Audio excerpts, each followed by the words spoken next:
The All-Africa Media Leaders Summit ended in Nairobi, Kenya on Friday, with participants seeking a multi-sectoral collaboration to strengthen African integration.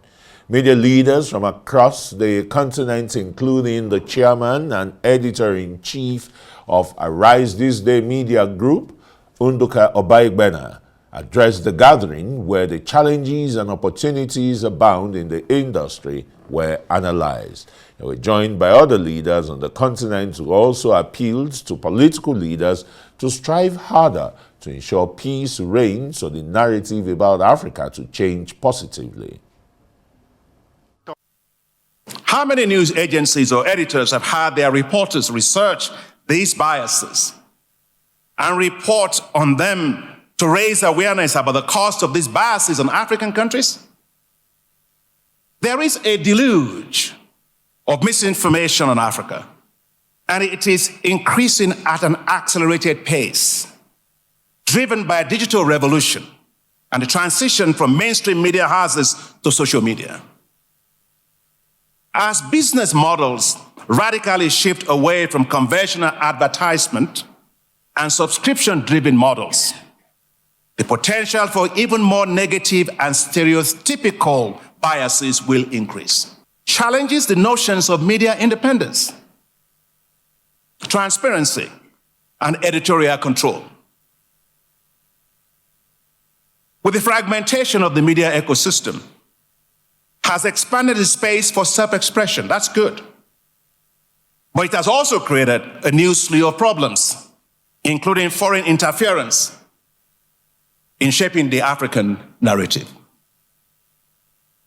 In an insightful piece by Africa's Center for Strategic Studies in March of this year, titled "Mapping a Surge of Disinformation in Africa," it states, and I quote, "Disinformation campaigns seeking to manipulate African information systems have surged nearly fourfold since 2022, triggering destabilizing and anti-democratic consequences."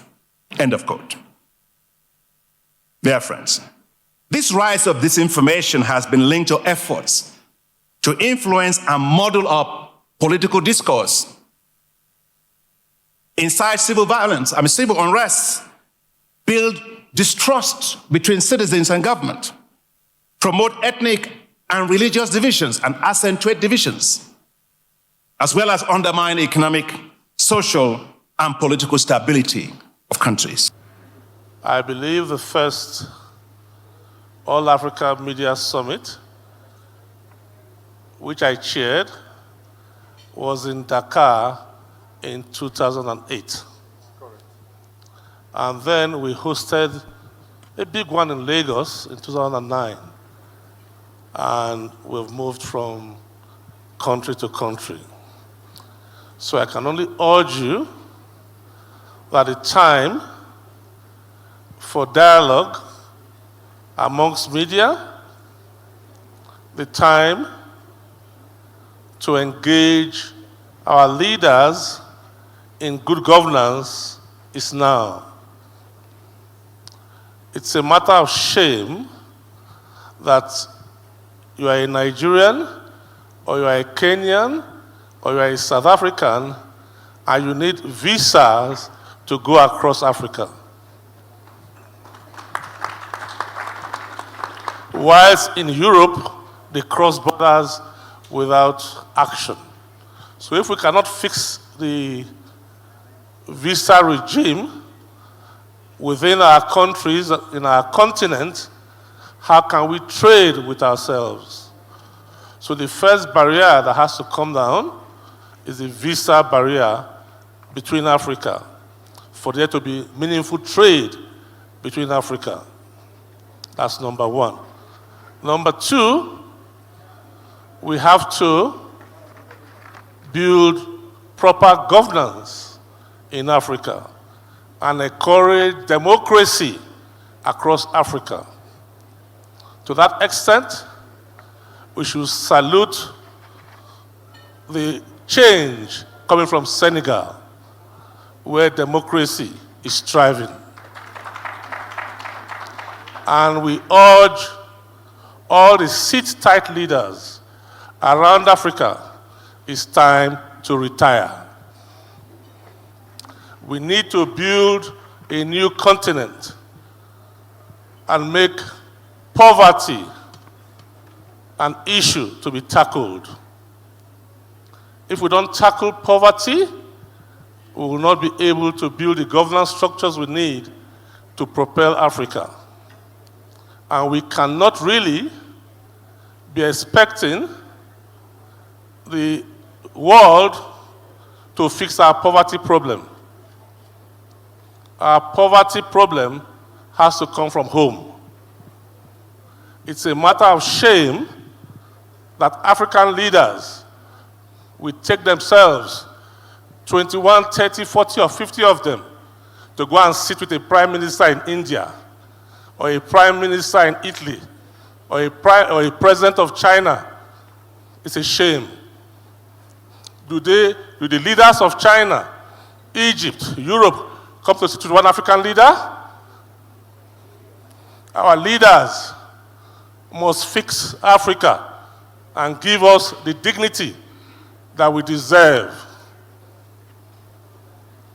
Having said that, the media is a cornerstone for change, and gradually we'll use the media to improve governance and change Africa. Let's be trading. Let's do like others are doing in Europe, everywhere.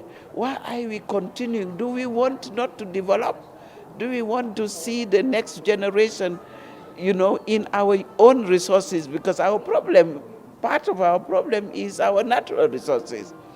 I always say, can we take those natural resources, if we don't benefit from it, and give it somewhere else so we have peace and we can develop ourselves?